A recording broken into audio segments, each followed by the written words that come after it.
Home, the gold. He could be too far. No, he's kicking. Oh, what a catch! Puts a spicy forehand out in front of Naomi Morcilla. Wu for the win. Team Canada. Darren Wu! Santos with the layout grab. Oh, that fantastic grab. The claws of Chaffer. Canada just became the world champions. Yo, Canada and the rest of the world. Guess who is back? The band is back together for an episode. Here we go. You're listening to the Huckin A podcast. I'm one of your hosts, Theo Wan from Toronto, Ontario. And I'm Danny Proby from Vancouver, BC, and we are your coast-to-coast guide to all things Canadian Ultimate. Theo, it's good to be back. I have a little bit of a voice, a little bit better than normal, but still not quite 100%. So apologize for the extra raspiness bringing onto the air today. But alas, super excited to be here. I feel like it's been a long time. I see all these uploads from Huckin A come in, and I'm like, oh, sweet. I have an awesome podcast to listen to. You had Andrew Portwine last week. It was awesome to listen to it as a viewer or as a listener and not as a co-producer. So you did a good job keeping the people in the know with what's going on. Speaking of what's going on, what you've been doing, what's been going on with you lately? To be honest, not that much. Really, you're the one who's been doing a lot. Like I said, just trying to hold down the fort here. We had Portwine on, which is great. We got a little controversy with some YouTube comments, so we do love it. Keep putting in your comments. Say you don't agree with the seedings. You know, we like that. It creates the engagement and boosts the YouTube algorithm, as they say. So do appreciate that. Danny, I'm not even going to share what I've been up to because you've been up to a lot more. So you're back from Poland.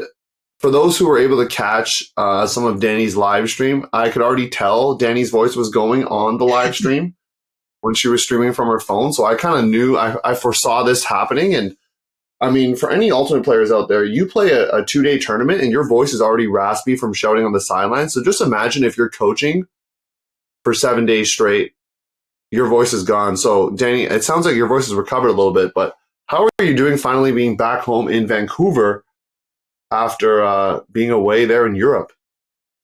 I would say I'm partially recovered. I think, okay, so the last night, all the kids are like hanging out super late. Some of them didn't even sleep. A lot of our flights are at 6 a.m. And so we left the dorms at like 3 a.m. So I slept for like 45 minutes. And then we're basically on flight for an hour to Frankfurt, and then from Frankfurt to Vancouver, which is about 11 hours. I think I slept a few hours on that flight and then basically got home. I napped for 5 hours and then I slept for another 9 hours after that. So I think it's like 16 or 17 hours of sleep within a 24-hour window. So feeling a lot better. I've unpacked. I've caught up on work a little bit, feeling a little bit more human. So I'm excited to actually be home for more than 48 hours at a time. But yeah, I know you were kind of following along with everything that was going on. How do you feel, just like instincts or like, yeah, gut reaction? How do you feel about the finishes of the teams? What were you expecting versus reality? Yeah, I mean, in the episode I recorded with Portwine, this was during power pools, I believe, if I recall correctly. And I was like, Canada's playing Austria right now, but here I am recording this. And, you know, I think I predicted both to make it to the gold medal match. I know it was going to be tough for the women's side just because of the draw and having to play U.S. in the semis. But, yeah, I mean, Open, we had high hopes. They took down Italy early, 15-14, looking good, except for that power pool loss to the U.S. So was feeling pretty good about it. And one of the boys from Toronto, Oscar Stonehouse, balling out. We'll talk about that in the news. But, yeah, first reactions is obviously a bit, I don't want to say sad because I'm not coaching like you. So you were probably a bit sad when you saw like what happened in TC Open, which we'll get to. But yeah, I think my first instinct is the world is coming. The world, not just coming, the world is here. That's like my first instinct. The world is here, and it's not just Canada, US anymore. That's my first instinct.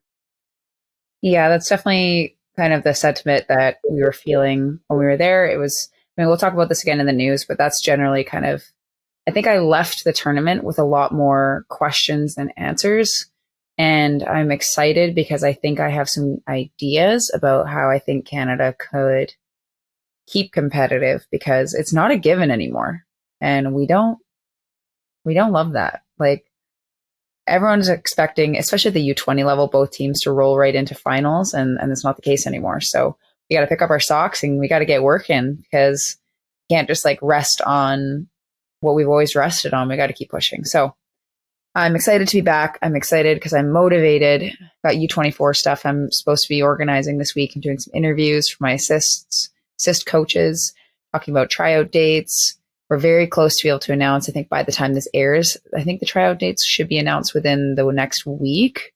Don't hold me to that, but we have them drafted, trying to fit them in between USA Nationals, USA Sectionals and Regionals, and also the Canadian Series. So it's kind of tricky trying to fit it in all those things. And also I'm getting married, so I got to have not too many weekends available.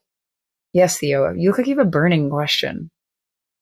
Well, I have lots of burning comments, but I mean, yeah, planning it around the university series is. I'm sure the university kids would love that, because obviously that's a lot of the main demographic. Because I know last year, I remember Malik Ojay-Samar, he's at World Games training camp, Britt Dos Santos as well, and then they just play for the finals for their university team because they're busy during the training camp. At least it was in the same location, but yeah, that's good to know. And my burning question is, does the U24 team need like a designated podcast or a social media person? You know, like do they need someone to follow them along here? Because I didn't apply for the assistant coaching, but I could apply for like a podcast / media like assistant or something. Yeah, I mean, you can apply. You can apply. I don't know if that's high on the priority list. I don't think that's higher than like physical trainer or anything like that. But maybe some video analysis could be pretty cool. But we usually kind of lean on our coaching staff to be able to do that stuff. So I will. I'll put in the good word for you, my friend. Yeah, please do. And for those who are listening that are maybe wanting to get into coaching, we'll leave with this before we get to the news here. What are you looking for specifically? I know that might not be what all the head coaches are looking for. But from your perspective, what are you looking for as the mixed coach from the coaches that applied? And, you know, maybe you're going to coach again, hopefully, and someone might want to coach under you, or coach with you. So give us some tips before we hit the news. Yeah, so for me personally, I've usually played within horizontal and coached horizontal systems. So somebody who knows vertical is just a good thing to complement me, and somebody who I think thinks creatively about the field.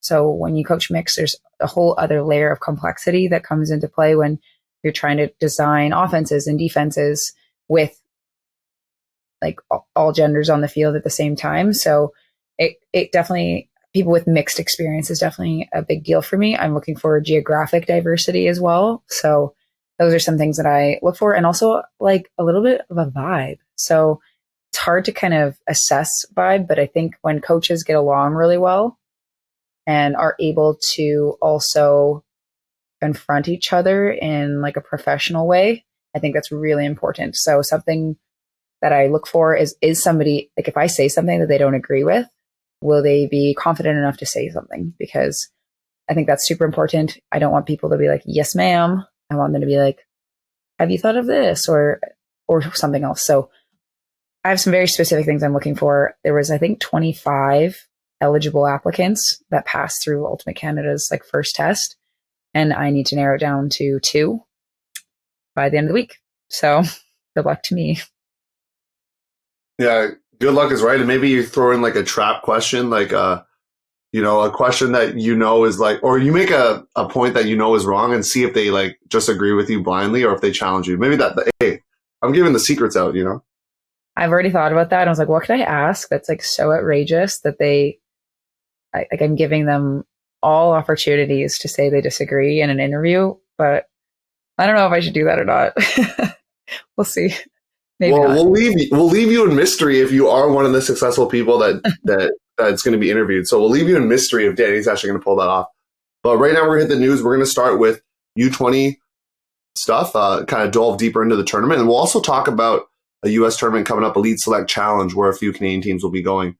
And then main event, I'll be doing my picks and previewing CUC. So stay tuned for all that. We're going to hit the news right now. We now have breaking news. Welcome to the news section. So I'm going to be taking a bit of like the heavy weight for updating you on the news for this part because it's all things U20, all things Poland. So I'm going to start on the women's side. And so I'm going to kind of preview or talk about rather everything that happened in pool play, into playoffs, and how the team finished. So for the women's team, we finished 7-3 overall. Definitely going into this tournament, we kind of thought we would roll through pool play. I think based on what we had seen since 2018, 2016, those types of things, it's basically just like a walk right to finals. And so we were expecting all of our pool play games to be manageable. And they started off that way. So our women's team took over GB 15-3, and then we beat Poland 15-0. So on day one, GB, on day two morning, we played Poland. And then the second game we played against the Czech. And we went down 3 breaks right away to start that game. And basically we're clawing our way back. We had it tied. It was Universe. We had a turn, but we couldn't convert, and they ended up beating us on Universe. So definitely shocking to go from a bageling a team right into being down 3 breaks to start a game. And we were a better team than them. I'll talk about this a little bit more later, but an unfortunate loss, because I know that if we were to match this team a game or two later, it would have been a completely different story. So we were definitely caught a little bit off guard. Then the next morning, we tried to regroup, try to get everyone all pumped up to play, and we played against France. And I think after the loss, our team was a little bit on our heels. And so we were getting like run through deed. We were looking really panicked with the Frisbee.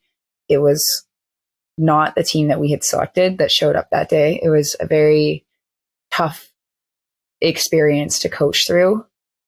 So losing those 2 games put us in the bottom pool, which was, again, not part of our game plan. And so we ended up facing Germany that afternoon. And so we opened up our lines. Everybody got to play, and we ended up beating Germany 15-6, which was like, it was nice to get a win, but our team still at that point, it didn't feel clean. Like it was, yes, we beat them 15-6, but there was too many turnovers, too many unforced errors, too many times we would just let them kind of march up the field.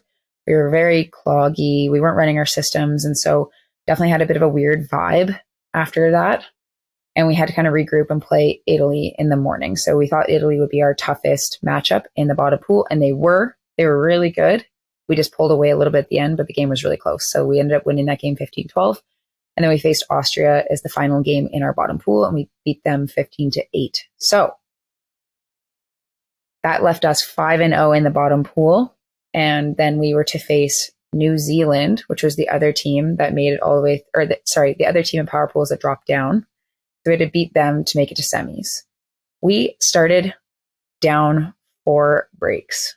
It was 0-4 to start this game, and it's live streamed. So if that sounds interesting to you, you should go check it out on the WIFDIF YouTube channel, because it was a real test of grit and fire and ability to overcome obstacles, because we always try to be really chill with this squad. We were like, it's all good, no worries, get back on the next one. But I kind of snapped after this, because I was like, what are you doing? This team is not better than us. Wake up. Like, I was a bit more firm once we hit the 0-4, and I guess it worked, or I don't know what happened. Basically, once we got our D line out there, we were fine. So we ended up scoring 5 or 6 straight, and we ended up winning that game 15-9. So after the initial 4 points, we scored 15, and the other team scored 5. So it was a big wake up moment. Any comments before I keep moving on, Theo? I know I'm going on for a while. I mean, you're giving us the insider info that the score lines cannot tell you, so we do appreciate that. Yes. But I mean, I want to go back to the point where you said players were getting run through deed, like they were not looking confident. Is it because, well, it was the first loss in adversity, so it really just kind of changed the complexion of the team, right? It sounds like. So how did you try to get the team back on track to be able to then go beat Germany, Italy, and Austria? Like, what was the messaging after that day, after losing to France there? Yeah, we kind of just tried to take on the attitude or the vibe of revenge tour. So we knew that we deserved to be in the top. We knew that we were as good as France. We knew that we could compete with the US, and we knew we were better than the Czech. And so we just decided, like, this is revenge tour. Like, we got a chance to regroup. We're in the bottom pools. We can work on our systems. We can figure it out. And then we'll come out of the bottom pool ready to match up against whoever it was going to be. So we definitely kind of took the like chip on our shoulder type mentality and then just grinded out the rest of the games. So going into the US game, it was going to be at 9 a.m. in the morning, and it was streamed as well, so you can watch that. But our team was definitely really nervous. Like, everybody has USA on this pedestal. And so our job as coaches was to bring them down off the pedestal and make them feel like this was just another game. It's just another opponent. We're going to get blocks. We're going to be able to convert and everything. And so we were all really hyped up. We tried to take as much pressure off the game as possible, saying, like, no one expects us to win this game. Everyone expected us to win every game before that, but no one expected us to win this game. So kind of keeping with that mentality of like chip on our shoulder, like wily underdogs. And I think it worked. Like, I think we played a really strong game defensively. I think we were stronger than the States. We just had a hard time converting in the end zone, which you can see in the video. We kind of get really, we just try to move it too quickly, or we try to help, or we try to rescue instead of running our end zone. It's just the product of being in an intense game and not running systems is definitely something you see a lot at juniors. So definitely could have won that game. Our defense was there. We just had struggled to convert. So spoiler alert, we lose 15-12 or 12-15. And then we ended up getting to play Italy again for bronze. And so some tears and some regrouping. We tried to rally to be able to play Italy, and Italy was up pretty much most of the game, including at half. They were beating us, or we were at 6, they were at 8 at half, and we kind of just kept slowly chipping away at them and letting our players ball out, and we ended up winning by 2 by the end of the game. And lots of tears, lots of hugs. Italy's a really strong team of really athletic players, so we felt really honored to be able to win bronze, which was not what I was expecting going into the tournament. But then once I saw some of these European teams and how much they'd improved since last time they were at juniors, winning bronze is definitely an honor. And I will talk about this more later, but things have changed in Europe. Like, they've caught up and even surpassed in some areas. So it's not a given anymore that we're rolling straight to finals. And okay, specific shout outs for players on my team, for stats leaders. We had Abba Bredney with 21 assists, 6 goals, 5th overall. Emma Ernest, literally her first 7-on-7 grass tournament or field tournament was Nobo. And so her second tournament ever was Worlds. And she had 7 assists and 17 goals. And most of her goals came from like the games that really mattered, like the US and the Italy game. Alicia Zhang, 7 assists, 17 goals, basically perfect the whole tournament long, hopping in zone, making amazing choices all the time, just like super useful. Tiffany Zhang, 18 assists, 4 goals. Very important. Her and Abba were integral to moving the disc in our zone. And Danae Jan, 6 assists and 16 goals. So one thing that I didn't talk about is this new style of zone that I hadn't seen until WUC. And the teams were running it at WUC, and it is really frustrating. If people on your team don't have over-the-top throws, blades, scoobers, hammers, it's a really flat zone, and it's farther back. So they really put a wall kind of in front of the mids. And so when you have a younger team where not everybody has the full arsenal of throws, it really put a lot of pressure on them, and people were getting frustrated and were forcing mistakes. So that was basically what you saw in the Czech and France games, where our team, not having seen this zone and not learning how to work through it, we really struggled. And then we were able to kind of practice it in our warm-ups. We were able to practice it in our dorms. And so by the time we're playing these other teams along the way, we had figured it out. And so these teams, regardless of whether you're breaking the zone or not, were basically zoning the entire time. Even if we were flawless, it was still zone. We didn't know that going to this. We never did zone at our tryouts. We didn't know anything. So we ended up having to totally dismantle our O-line, move people over from D1 to our O-line, like reconfigured all of our lines, because it was just zone all the time. And we picked our team based on athleticism for the most part. So it definitely was a big learning that I wasn't expecting. Folks, this is why you get the insider info from the Danny Proby right here. Big shout outs for the stats leaders, of course. And, the comment I want to make before we go into open, and then we'll talk about kind of your learnings about the whole tournament in general there, is you play the semis, and then is that bronze like right away or like an hour after? Like how much turnaround time was there? Yeah, so our semi was at 9, and then our bronze game was at 3. So same day though, Same day, but like after you're done your game, you do your cool down, you do spirit stuff. You basically have 2 hours, and then you're warming up again. So it's a big enough break that you have to do a full warm up, and it's the 10th game is your bronze game. It's hard. It's really hard, and it was one of the hotter days too. So that was one of our biggest struggles for our coaching staff, was trying to get everybody back up to speed to start that game and to like care about bronze after losing in the semi. Yeah, no, sounds good. Thank you for all the insight there, and congrats to your team for bronze. You gave the stats shout outs, of course, and Danny, hopefully this doesn't put you in such a hard position, but are there a couple of people that you also wanted to, I mean, you can shout out the whole team, but stats don't always tell the tale. So was there someone that was really integral for zone offense that wasn't necessarily getting all the assists or anything like that? Or like a shutdown defender that wasn't getting, How did you know? There's somebody who we moved from D to O named Miju Lee from BC, grade 11, going to grade 12. I have always kind of been very impressed with her composure with the Frisbee, and she dominates in BC. And I knew that zone was something that she was really good at. So then we did move her back to O-line once we were being zoned. It kind of opened up. Her scoobers are perfect. She moves the disc really well. She puts the Frisbee exactly where it needs to be, makes good decisions. Not a big stat person, because basically how it works is like the handlers are moving it. Miju will like pop it through, and then the cutters are racing. So I feel like a lot of the hard work landed on Miju's shoulders, getting it through that wall. And then we had Alicia and Danae and our other cutters, Brooklyn, being able to just race to the end zone. So kind of like unsung hero for our zone was Miju Lee. I thought she had a phenomenal tournament and peaked exactly when we needed her to peak.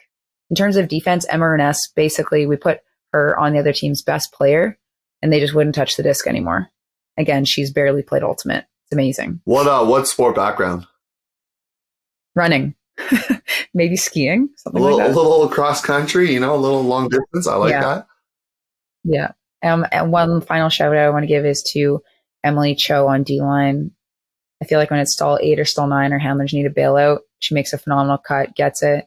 Basically was 100% with decision making the whole time. Gets lots of blocks. Also just a good kid. Good kid. Love her. I mean, all good kids. Of course, I'm obsessed. We're gonna go open here. We'll let you break it down again. We'll let you break down the open division. Unfortunately, spoiler alert, no medal for the open side, but we'll let you break it all down for us. Yeah, so they ended up winning all their pool play games. So they beat New Zealand 15-5. They beat the Czech 15-8. They had a really tight game against Italy 15-14. I think Italy was up, and then Canada got like quite a few breaks like right at the end. And then Italy kind of broke a couple times. So it was universe. It was a pretty exciting game to watch. We were all there on the sidelines cheering them on. And then Canada was able to punch it in for the universe win. Then they played Belgium and beat them 15-6, Poland 15-6, and then France 15-11. Now that France score is amazing because both French squads on the open and the women's side were very strong teams. So that was a very good score. So they were feeling very confident coming out of pool play. So you can see the contrast of them being like, woohoo, like 6 or 7-0. And then there was our like women's team who just got knocked around in pool play and was now on the bottom bracket playing teams that didn't make it through. So the vibes in our dorm were definitely different, to say the least. So the US ended up playing Canada in a pool play game. So Power pool. Yeah. Sorry, power pool game. So Canada won both their power pool game or their other power pool game as well. And then they ended up playing the States. And I know that they don't want to show them everything. So we didn't see any zone looks from Canada. Everyone was playing in that game, but I think they didn't want to show their cards. And so the score is definitely lopsided. I think that was the worst score that anyone put up against the US. So definitely some coaching decisions happened there to kind of potentially rest people or to not show kind of things that they were saving. It's definitely a tough thing to do and then go into playing semis. So I think that was,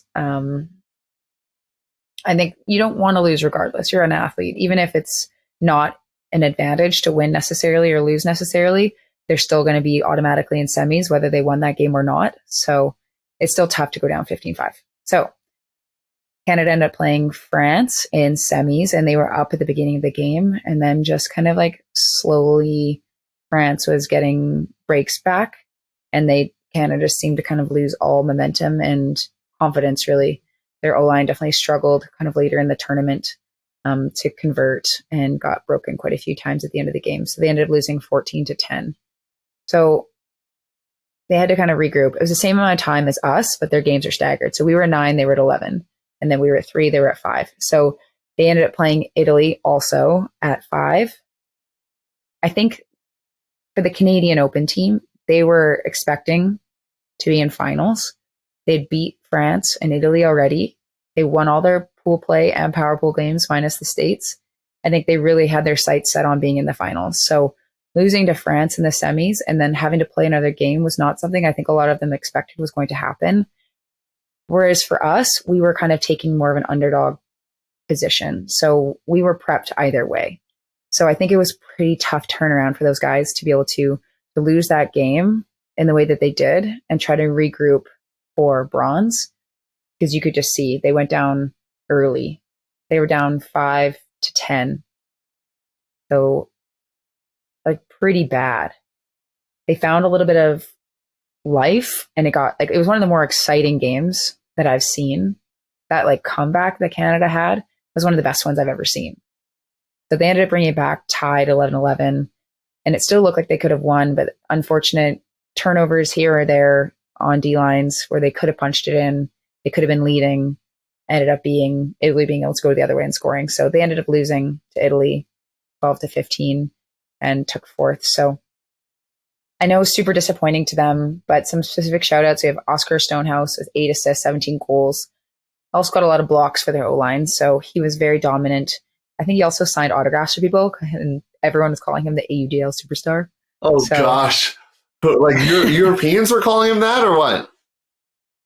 Well, their own team was like, Oscar Stonehouse, AUDL superstar. Like, they never called him Oscar. It was always the full thing.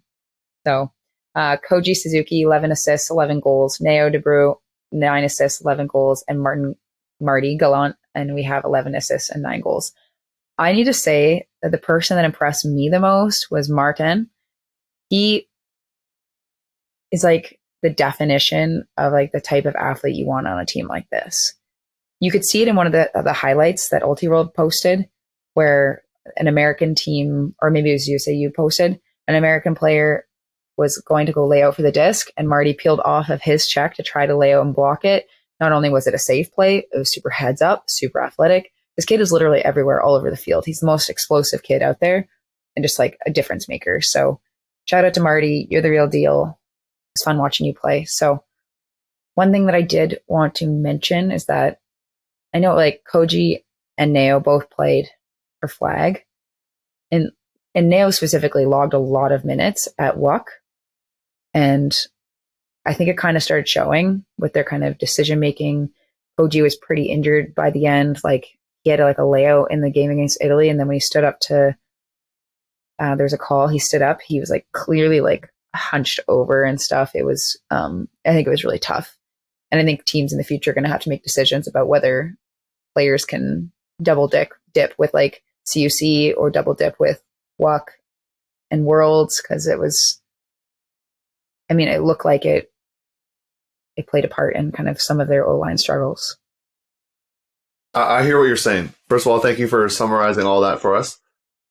Second, it makes sense. You're gone away for a week to Ohio, and then I don't know if they flew right away from Ohio to Poland, but you might be home for a little bit like you, and then they're off to Poland and having to get your mind right, your body right for that as well. It's a lot. And so kudos to those athletes that did that. Koji Neo, I know Tiffany as well, playing for the Sixers. I think there's a few others as well who played for Fusion that also did that on the women's side. So, yeah, that's, first of all, incredible. So keep it up.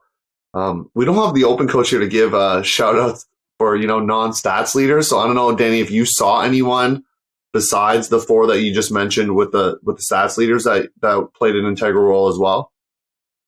Yeah, I thought Bryn McCall from BC brought a lot of energy when he was on the line. I think he didn't relent. I think even in the 3rd place game, he looked faster, if anything. So I was really impressed by that. And then, I'd say that was probably the person that stood out the most to me besides Marty, who was a stats leader. Marty was just ridiculous. Yeah. Aiden McKibben's polls were insane. That was pretty cool.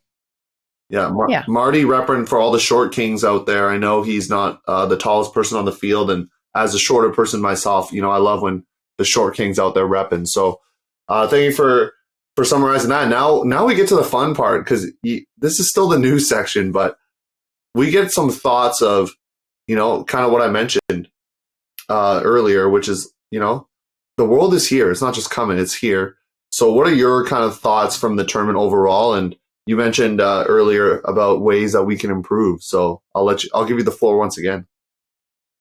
Yeah, so definitely saw a lot of zone. Saw a lot of zone at WUC, saw a lot of zone at WMUC, saw a lot of zone at WJUC, and it's different styles of zone. It's a zone that forces a lot of passes laterally among the handlers rather than doing like the traditional cup that tries to trap on a sideline. So zone is definitely the future. Even when you're breaking the zone keeps coming because more passes is better. So definitely needing our junior teams to be focusing on zone and working on over the top throws and edgy throws, because it's integral that people on the team have confidence with that. So zone is definitely the future. I think the reason why is that on a European team, if you aren't that deep athletically, you can kind of hide people and teach them how to play specific places in a zone. And so whereas Team Canada, we had 24 super athletes. So we could play person defense and get lots of blocks and force lots of turns, where I'm not sure all teams can. So even if the zone isn't preventing you from scoring on your O points, it's still going to come down to preserve, I think, players on these teams. So we need to be prepared for it. Europe is catching up or surpassing. They're working. Italy and France, junior systems and their pipeline is incredible. And even other European teams are reaching out to Elevate, for example, to come do clinics and stuff in other places to get them to catch up to Italy and France, for example. So the parity is different than it used to be. So one thing that I noted at this tournament, because it was also Euros, it was the JJUC, we got to see all these teams competing with their U17 squads as well. And so they have this pipeline of players that, like a core group of players that play together at the U17 level and then again at the U20 level. And it's such an advantage because when we're playing in these games that are high level and important, a lot of these players haven't played in any games like that before. They haven't played against other countries. They haven't experienced it. So one thing that I did is I reached out to somebody who kind of organizes U17, and they said that every other year they would be interested in having Canada come bring a U17 team, which is something that I would love to make happen. So if you are listening to this and you're interested in like helping me spearhead this, let me know. So it would be like a grade 8, 9, 10 national team, sending them to Europe, probably next summer. Slide into my DMs. That's a quick turnaround time, to start something like that. So I do love that. And that would be, would you go mixed then? Because I know is there a mixed in U17? I know there was for U20. Yes, there's all 3 divisions. So I think that would be really helpful. That wouldn't help necessarily the next U20 cycle. It might, but it would definitely help the U20 cycle and the U24 cycles after that. I think we need one more step before you get to the U20 level. So those are my thoughts. Yeah, that's it. Yeah, I agree with you about the surpassing part. We're also forgetting about Colombia sort of on we're not talking about the World Game stage specifically, but Colombia also has been able to do really well, and we've seen what Australia can do. So it just seems like, other countries, it's not, and I know we may be resting on the 2014 victory here for the Open or 2016 for women's, because those times have definitely changed. And so, yeah, those are some creative solutions. I think I'm going to talk about Toronto specifically. I know we've mentioned this before, but the pandemic really hit hard that program and the development of a lot of the kids out here. So I think you're probably not just going to see that affect this cycle, but perhaps even the next cycle as well, just because like those athletes that could have been playing during the pandemic weren't. So I think that is something that I noted as well. Yeah, we'll see what happens. I'm interested to see this U17 idea take off, though. I'm not going to lie to you. That sounds like a fire idea. So any young coaches that want to get involved, talk to Danny Proby. You can email Danny Proby at personal email, or do you want to do the Huckin email? You can choose. Danny at elevateultimate.com. Danny at elevateultimate.com. Danny with an E on the end of it. Yeah, I think that it would be good. It would be a good opportunity to get new coaches in the door, as you said, too. So one final shout out, I forgot, but the Canadian men finished second in spirit. They were leading in spirit for most of the tournament. When has that ever happened? Canadian women were not. We were like 8th or 7th or something like that, but like amazing. To win all your games like that and then to be so high in spirit, I just want to hats off. That's never been done from what I know. Yeah, contentious topic for sure. I know yours truly was asked a question about that on one of the WJUC broadcasts, but yes, spirit in Canada, definitely an interesting topic, especially around the world and their views. So thanks to the Open team for performing really well in that, and the other teams for recognizing that and celebrating that appropriately as well. So that sort of wraps up our U20. There's U24s. That's in 2023, correct? So that's like knocking on the door. Yeah, tryouts are going to be in October, November, and the tournament should be July, August. Actually, I can't say. I don't know exactly where, but I know a region and a general area, but I can't say. Is this general region in North America? I just said I can't say. Oh, well, you can just tell me off air. That's fine. The listeners will have to figure it out, but that's fine. Thanks for sharing that. Any other thoughts before we move on to some local, more U.S. tournaments here? Any other thoughts, Danny? No, thank you for listening. I think that squad is the future, especially on the women's team. We have 6 or 7 of those athletes that are eligible for another cycle of U20. So I expect our next team to be nasty. And maybe Danny will be head coach then. We'll see. We're telling you, UC, make it happen. So, we're going to talk Elite Select Challenge. The Worlds just happened and WJUC, but the U.S. Series continues on. And for a lot of the teams that were at Worlds, I think the U.S. Series is what they're targeting. I know from the grapevine that a couple of teams were saying WJUC was just kind of a blip on their season in terms of wanting to peak for USAU. So Elite Select will start Open Division. 2 teams going from Canada, so both from the Northeast region, Toronto Goat and Ottawa Phoenix. I was able to get seedings from one of the tournament directors at the Elite Select Challenge, so thank you for sending that over. Do appreciate that. These pools may change, but right now Goat's in a pool with Madmen out of Wisconsin, Houston Clutch, and Tampa Bay Uproar. I think that the Madmen game will be really good for them. I actually want to see them match up against Vault, a team that's beaten Truck Stop this year as well. And then Double Y is also in this tournament. So I think GOAT is going to, I'll predict it right now, I think GOAT's going to make semis or further in this tournament. And Phoenix, I think, will definitely make the quarters and potentially beyond as well. They play Tenacity, I believe that's how you say it, out of Tennessee. Inception out of Colorado, and Colonels out of the Great Lake region. So we'll see what those teams do.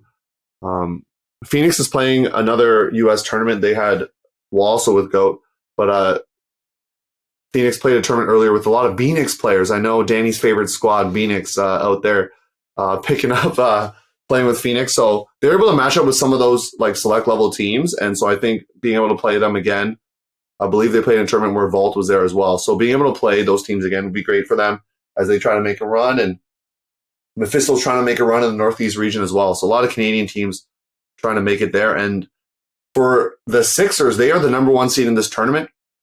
They will be in a pool with Indy, Rogue, and Stellar out of the Northeast region. No, North Central region, Southeast region, not sure. Never heard of the team. So unfortunately, Stellar, don't know where you're from. But the contenders for this tournament will be Minneapolis Pop, which is a team that was at Worlds, and Pittsburgh Parcha. I believe you played Parcha actually, I know for a fact you played Parcha at Worlds. Did you play Pop by chance? No, right? No, we did not. Okay. So those teams were at Worlds, but I don't know if they did as well. I know they didn't do as well as Sixers. So I believe Sixers just going to win this tournament, to be honest. I don't know how close these games will be. But there's some other Northeast teams in there, like Boston Siege, which will be interesting to see how they do. So that's a League Select Challenge. That's sort of, another regular season tournament. I know a couple of teams are going to Pro Champs. Traffic going to Pro Champs too, right? So Pro Champs will be a good test for a lot of these teams as well before they get ready for the series. And Danny, you're probably excited to be able to go and practice with your team again, right? Like is that happening tonight or like another night or something? Yeah, tonight. Somehow I was gone for like 11 or 12 days and I only missed one practice because most teams take a pretty nice break after WJUC. So I feel like I'm not far behind. So I get to meet Swedish Sarah tonight, our new recruit from Sweden. So I'm excited to hit the field again. Yeah, you missed a beach day though, I noticed. Yeah. That's on the stories. You missed a beach day, so unfortunate. Yeah. Okay, well that wraps up our news segment. Stay tuned for the main event. Danny's gonna hop off. Gotta do other things here, but I'll be here to talk to you about all things CUC. That's coming up. I know, Danny, you were hoping to make the trip, but there's just too many tournaments in a short amount of time, so Danny will not be there. But Danny's filled out her picks. You can do yours as well. We'll talk about that in the main event. This episode is brought to you by Be Ultimate Apparel. Based out of Vancouver, BC, Be Ultimate is climate neutral certified and designs products that are built to perform. I personally love my 2 Be Ultimate Sun hoodies, and I rock them wherever I go. If you want to learn more about Be Ultimate, start your custom team order, or check out any of their ready-for-purchase collection, you can head over to beultimate.ca. Hey, this is Linda Kudo, Observer for Ultimate Canada and USA Ultimate, and World Flying Disc Federation Game Advisor. You're listening to the Huckin A podcast, your coast-to-coast guide for all things Canadian Ultimate. All right, it's main event time.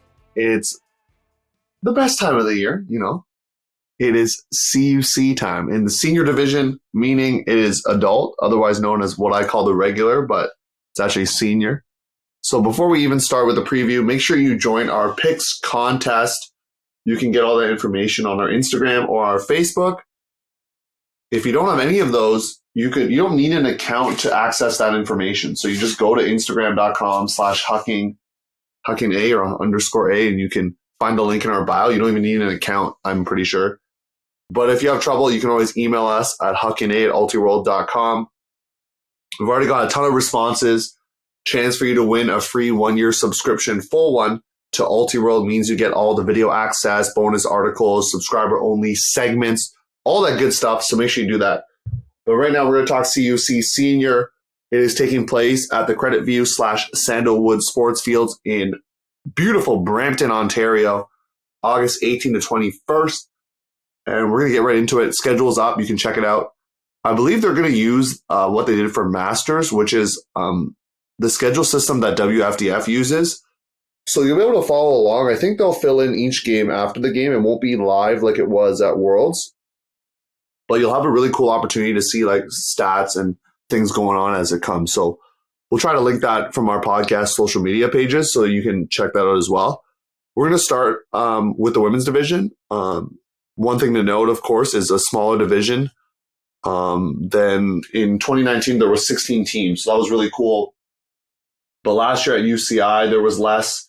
And we're seeing the same here this year as well. So, I mean, the same amount in 10 teams. So I don't want to say it's frustrating, but it's a telling side of like what is to come for that division from the pandemic, and hoping that more women's teams spring up here as we go. So we're going to talk, first of all, the pools, and then I'll break down how I think they're going to finish. So their format is 2 pools of 5 teams, kind of snake seeding here. So Pool A, you have Iris out of Quebec, Incognito out of Ontario, Drift out of BC, Vancouver specifically, PBF out of Kitchener-Waterloo, and then Volt out of Quebec.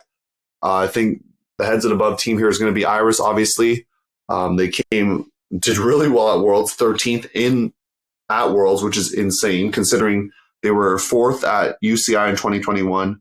They had Jessie Grignon and Tomas and Anushka Baudry on that team, and they actually probably underperformed what a lot of people thought they would do. They won Quebec Regionals despite dropping a game earlier to a team in this tournament in Cube. So Iris, clear number 1 seed here. And then the kind of more controversial picks further on, we talked about the Stella situation last time where they didn't play due to COVID. So Incognito, if I had the way, you would just put Cube and Iris in the same pool and then Incognito and Stella, but it kind of makes sense to get a little geographic diversity early on in the draw. So Incognito unfortunately gets drawn with Iris in their pool, which if you're Incognito can't be too stoked about, but you got to play good teams to win nationals. So that's always my view. They won Ontario Regionals with no Stella in attendance, as I mentioned. And they're a first-year team replacing what used to be Toxics. So Toxics didn't exist in 2021. Incognito, in its stead, has returned, got some new coaches, Jessica Chen, Carson Clark, Karen Chan Lim, one of the captains of the team. There are others as well. It's a good rejuvenation of the program. They finished 4th as Jazz Fest as well, so I think they're a clear number 2 seed in this pool. Drift out of BC, out of Vancouver. First-year Vancouver team. Last year they had Koish, which was 10th at UCI, came in last.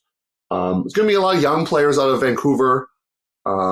They played in Flower Bowl. I don't expect them to do too well. At this tournament, I think it'll be a lot of learning and goings for them.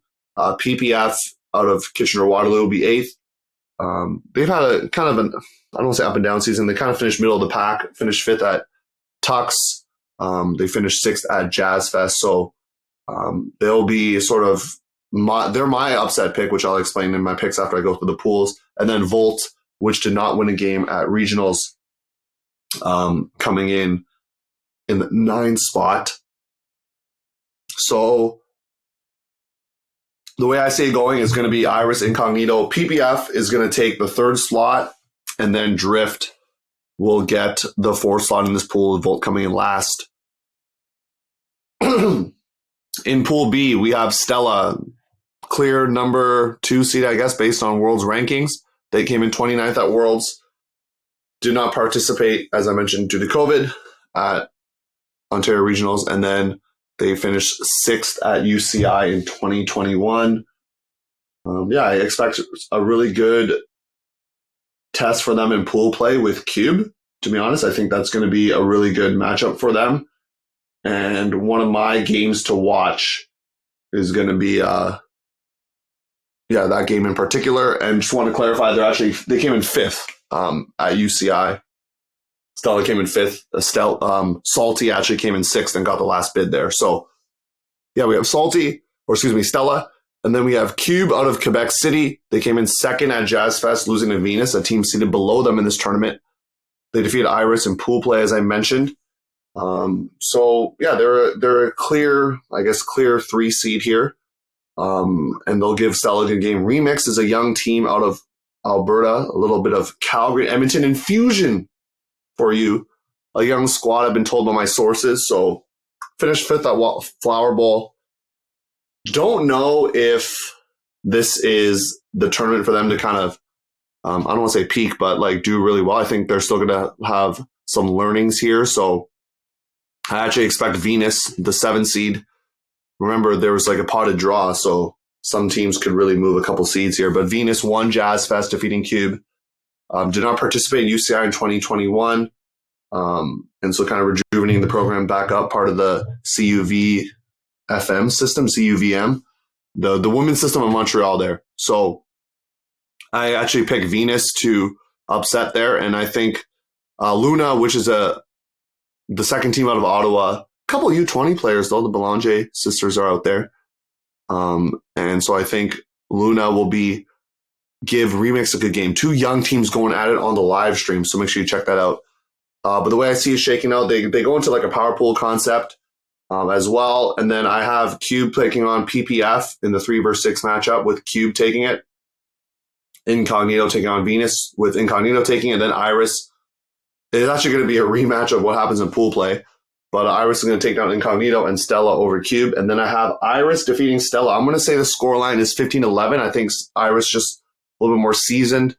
Saw them both play a fishbowl. I know Stella did get a victory over them at that tournament, but that was a long time ago. So Iris, with its world's experience and what they went through, I'm going to pick them. And, lucky enough, with the picks contest, I also get Danny's picks. Danny, unfortunately, cannot record this segment, but she has the same semifinals and finals picks, and then also picked Iris. So we didn't really differ on that on that division there. So yeah, we're going to move on here to Open. That's the next biggest division with 16 teams. In my opinion, this is the most wide open division of this tournament. I think that, they say every year every team can win. I truly believe that in this tournament for Open. I think there are several contenders, teams that can do it, and it's not just like one team is the favorite. So normally we see that, if it's a Fierce GOAT year and they come, everyone's going to think that, those two are going to be in the finals, but this is not the case. So I think this is really exciting. It's exciting for the picks. It's exciting for me as a commentator and as a fan and all that. So really, really, really, really stoked for this division. So 4 pools of 4, kind of your standard nationals format. We're back to it. Top 2 teams from each pool are going to go into a power pool, crossing over. So A and C cross over together. B and D, you take the game that you lost or won, because the power pool has 4. 2 of the teams are going to be new. 1 of them you've already played. So that one you're going to carry over. If you finish 3rd and 4th, same thing. You go into the bottom pools, but you get a chance to climb back up. If you finish 1st in those bottom pools, you take on the 4th place team of the power pool in a crossover, and then you get quarters, semis, and finals from there. Let's start with Pool A. We got Quake, the number 1 seed. You heard the explanation of why they were seed number 1. Some, might disagree with that, but they are the number 1 seed. It is what it is. So, they lost to the In-Laws, which was mostly Phoenix players. My message to Phoenix, I've said this to one of them personally, is just don't go in as another team. Like, if you just want to keep your team name, just keep your team name. If you're trying to protect your seed, blah, blah, blah. But you can't also say the same thing when you win. So if you were to lose, you can say, we're not so-and-so team. But if we win, no, we're our normal team. We just changed our name. You can't really have it both ways. So just go in as Phoenix and you'll avoid this issue. But anyways, Quake, made it to the semis at No Borders, losing to the In-Laws on Universe there. They're the Quebec Regional Champions. This is their first time, from what I know, earning the 1st seed. So Quake is your number 1 seed there. In their pool, they have another Quebec squad in Ascension. You may have known them before as SGC, Sherbrooke Gentlemen's Club. They're out here. SGC finished towards the bottom of the pack in 2021, so they've, I guess, rebranded. Finished 8th at Jazz Fest. Also took down the number 6 seed Boat and Pool Play. So that's a little fun fact for you. Below them is the number 9 seed Madhouse out of the Maritimes, Halifax specifically. I've always excited to see other geographic diverse teams coming in. Madhouse, definitely excited for them. They actually took down Ascension in pool play at Jazz Fest. So it'll be a good, exciting rematch for them. They finished 10th at that tournament. And we know what Red Circus did last year at UCI, hoping that, I believe they'll have some of those players. I assume a couple. I know there's probably some other commitments as well from the Red Circus players.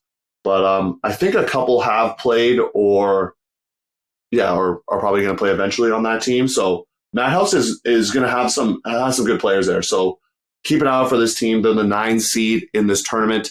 But they're in a really tough pool. And I feel kind of bad a little bit because they get to match up with the 15 seed, which is Durham Hound. Hound, in my opinion, is not a 15 seed. They just kind of flamed out at regionals there. Didn't do as well as they would have hoped. So, they lost in the finals of Jazz Fest to Boat. They did not do well regional. So they've had an up and down regular season, but they have a lot of talent.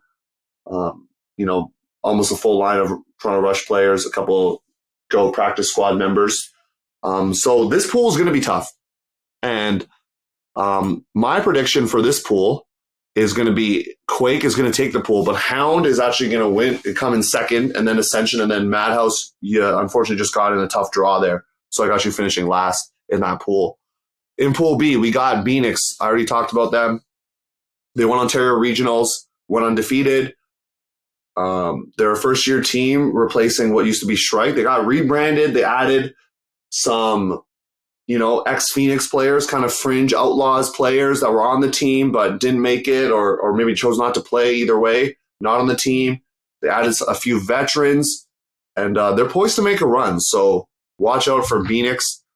In their pool, they have Rumble, otherwise known as AFC. So kind of the explanation I got, AFC, the 8th seed, or Rumble, is AFC is kind of like the club name now. They're trying to bring it under that umbrella. So similar to Club M with Manic and Magma and Mesa and those teams in Montreal. So similar to what they're trying to do in Alberta. Don't want to call themselves a provincial team, but they definitely draw players from around the province, including players from Calgary. So we'll get to that Calgary team a little bit later.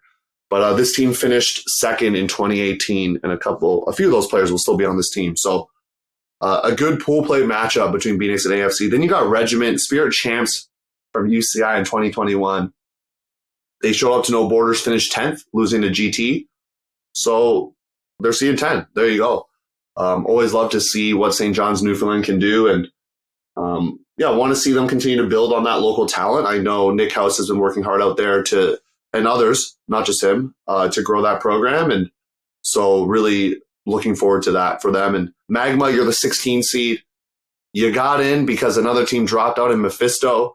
So congrats to you for getting to the game to go itself. And then now you're at Nationals, but you're in a tough pool, and I see them finishing last. So I actually see this going to seed. I have it predicted as Phoenix, Rumble, Regiment, and Magma.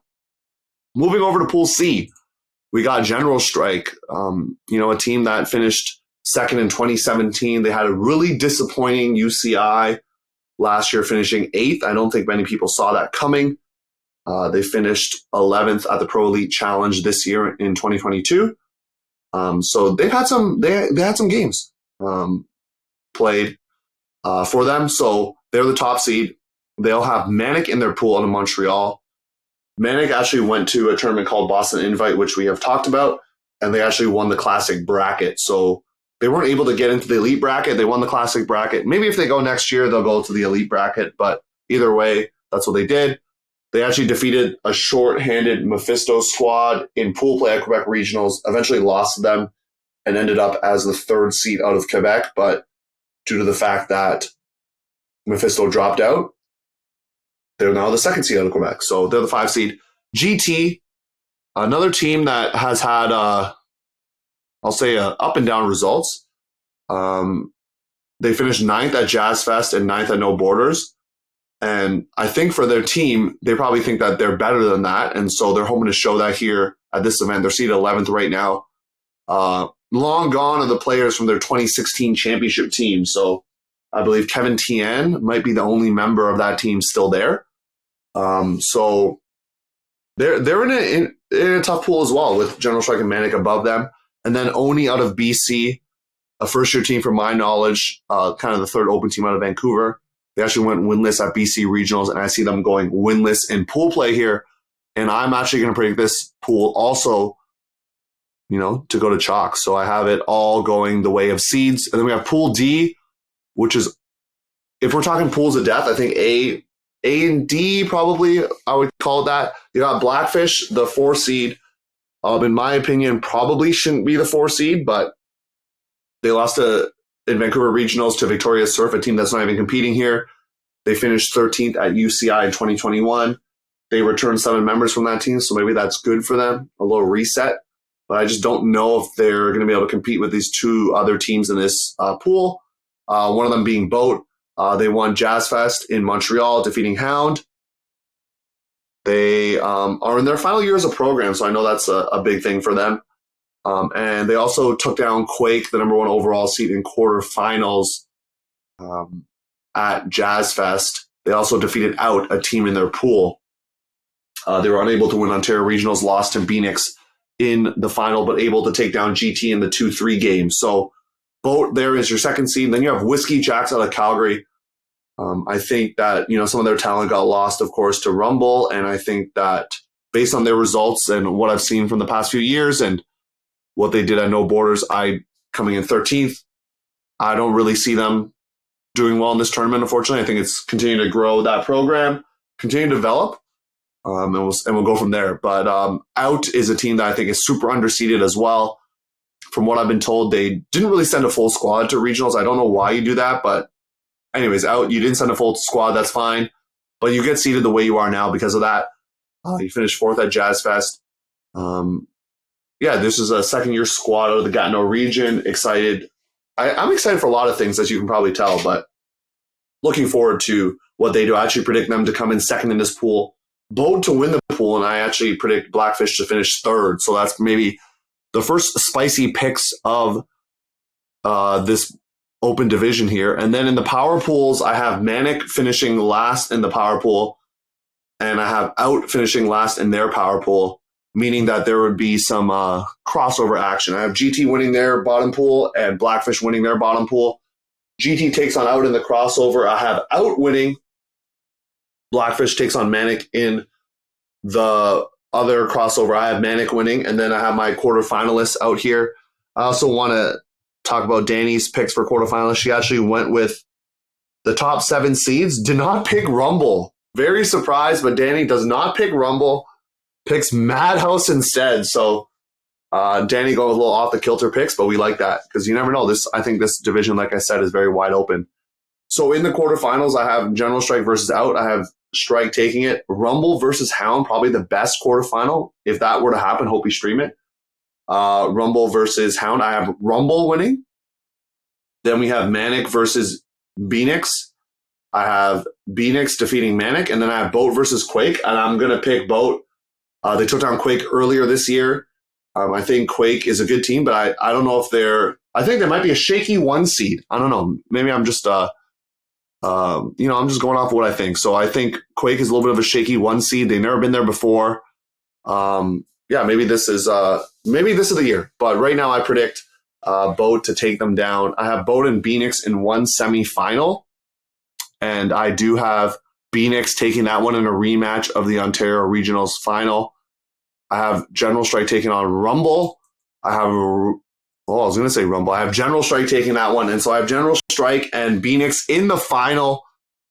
And I'm going to go with, maybe this is not a safe pick, but I'm going with Phoenix to take it all. So Phoenix, Danny didn't give you love last time. I have seen their team multiple times this year. Been really impressed with their energy. I'm curious to see if their energy will carry them through when they go down in games. They did take half on Hound 8-0, but then gave up an 8-4 half of their own. So in the second half. So interested to see if they can manage that. They have the veterans to help them maybe bounce back from that as well. General Strike, I think, is a good team based on what we know of them traditionally, and they've continued to build that, mofo pipeline. So I have those two in the final, and then I have, like I said, Phoenix winning. And then in the third place game, I'll have Rumble. Give me Rumble, the Alberta squad, taking the 3rd place trophy or 3rd place medal. For the semis, Danny has Quake, Phoenix, Manic, and Boat. And in the final, Danny has Quake and Phoenix with Quake taking it. So if you're a Quake fan or a Quake player, you got to love Danny's pick there. She's got you going to the final and winning it all. So there you go. Now we're going to move on to the mixed division, 20-team division here. It's going to be 4 pools of 5. And if you finish first in your pool, you get a bye to quarterfinals. Stoked about that. And then if you finish second and third, you do a little crossover to get into quarterfinals. And if you finish 4th and 5th, you are out of luck. You will not be advancing for a title. So pool play does matter at this tournament. Well, it does for most, but we're going to break it down, the pools right now. We got Pool A. We got Union, the top seed out of Toronto. I mean, they finished 19th at Worlds. They won regionals. I think they're the clear number 1 based on their Worlds ranking. based on how they did at Worlds, if we're considering that, then yes. They finished worse than PBHG last year at UCI. They got third, PBHG got second. So take that for what you will. Similar squads. I think both teams have added some firepower for sure. I know that for sure. So it won't be the same teams that we saw in UCI in 2021. In the second seed in this pool, Local 613, the 7 seed, unfortunately for them, they draw a team that they have not beaten all year, which is Union. So they have yet to beat Union this year. And so they're, in a tough pool. They finished second at regionals and Nobo. We've talked about their little Victoria ad and Trevor Nechtel, but they also have other players that have really stepped up for them. And I've been really impressed with their play, watching them on film, but they're just stuck in a really tough pool with Union. Then we have Spawn. Love the unknown teams, of course, in Spawn, out of Fredericton, New Brunswick. Geographic diversity once again. They finished 11th, tied for 11th at UCI in 2021, and they're always that you don't know what's going to be them or what's going to come from them because they don't play all these other teams. There's no connectivity per se.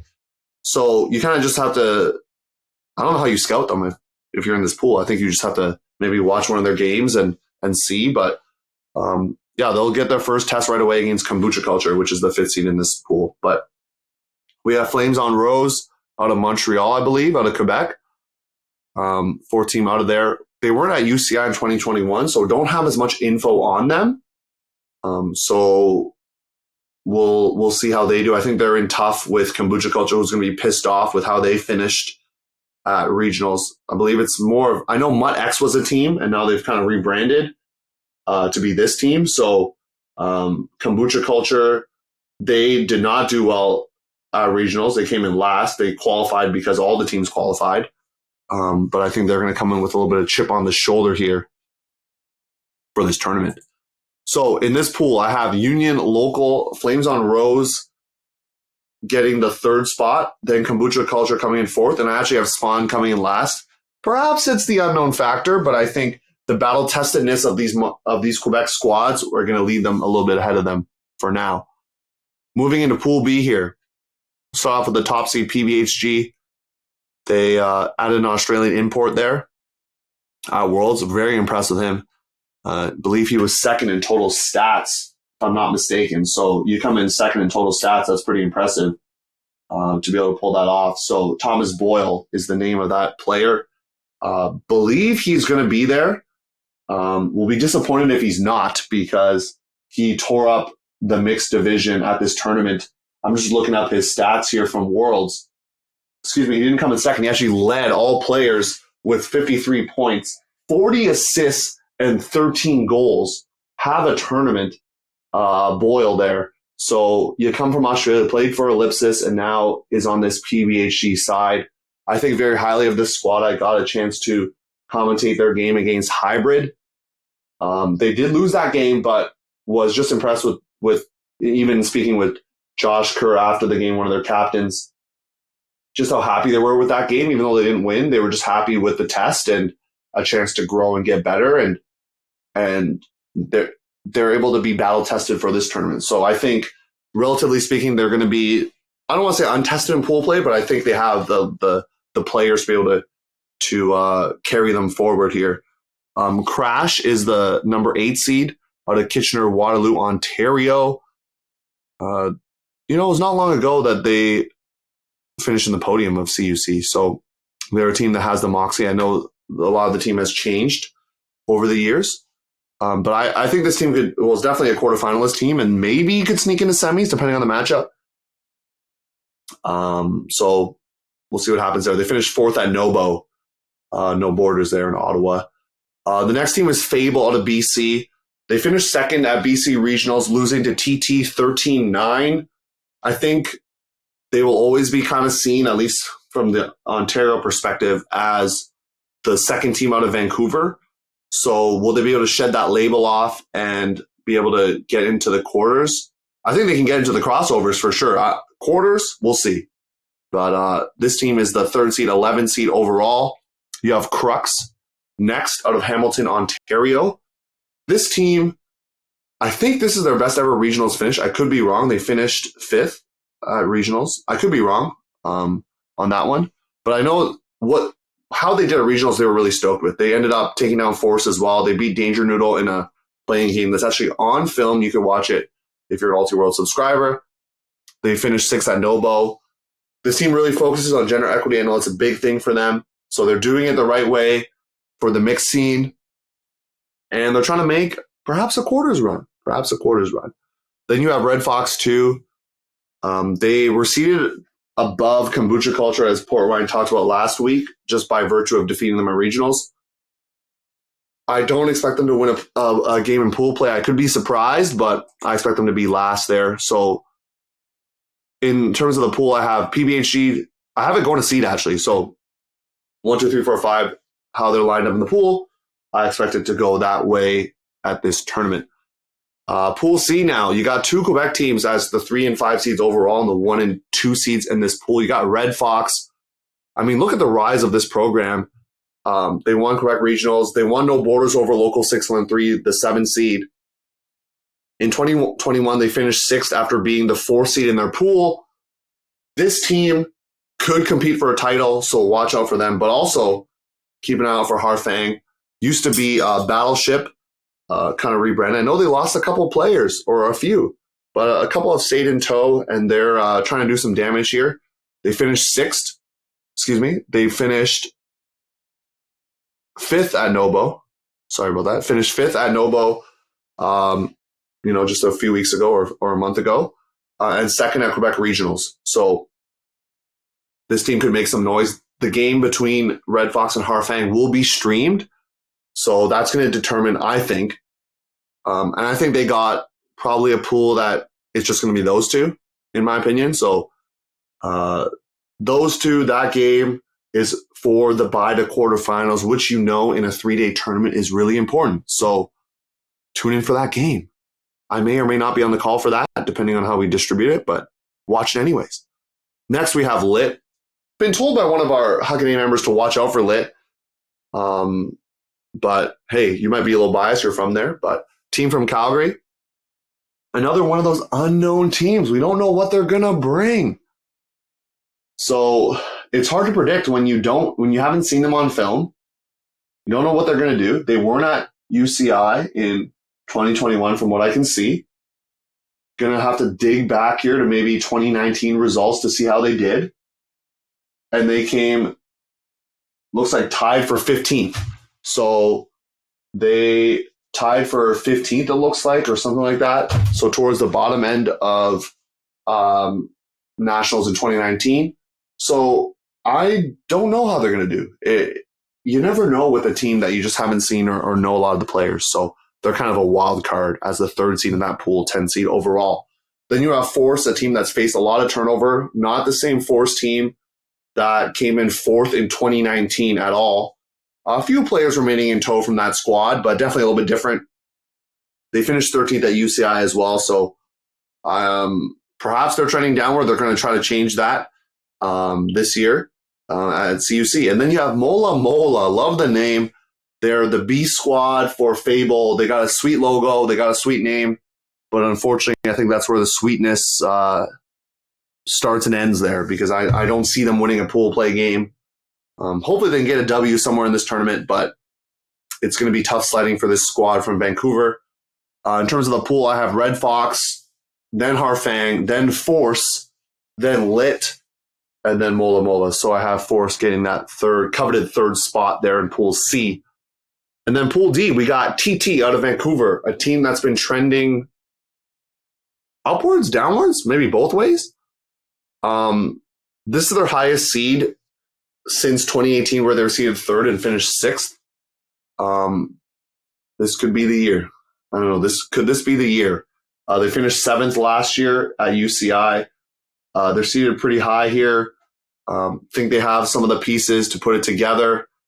Of course, their big name piece is Brendan Tan, but there's other players involved in this squad that I think can make things happen for them. So I'm pretty high up on this team. I think that, it's friends. What is it? Tougher together. They're a group of friends. I think they've opened it up a little bit more, but a group of friends that want to win together, you never know. That could do it.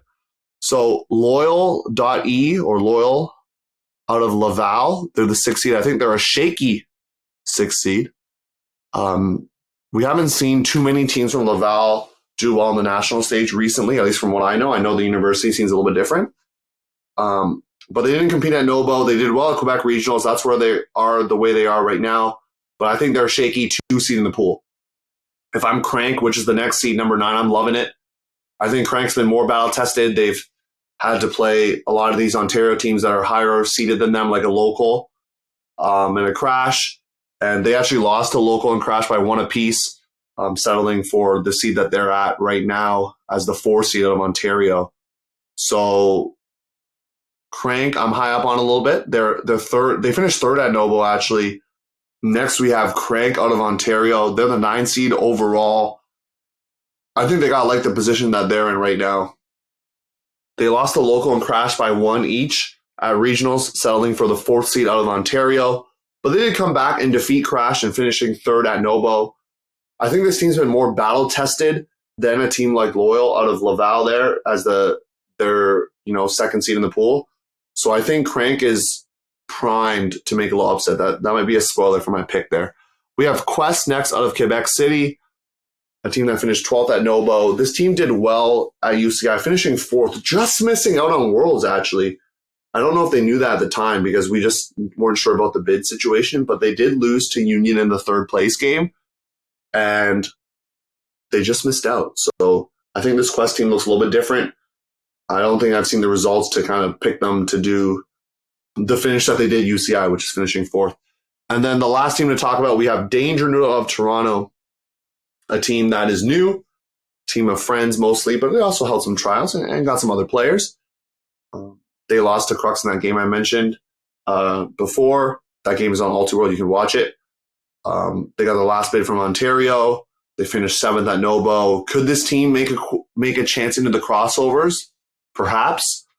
I think that's probably their ceiling. Maybe they'll get to quarters, but a team of friends playing together, building good culture. You got to love that. So I know that's what Danger Noodle and a lot of these mixed teams want to do. So now we're going to get to the actual crossovers because that's the fun stuff. So 2B versus 3D, I have Crash versus Loyal.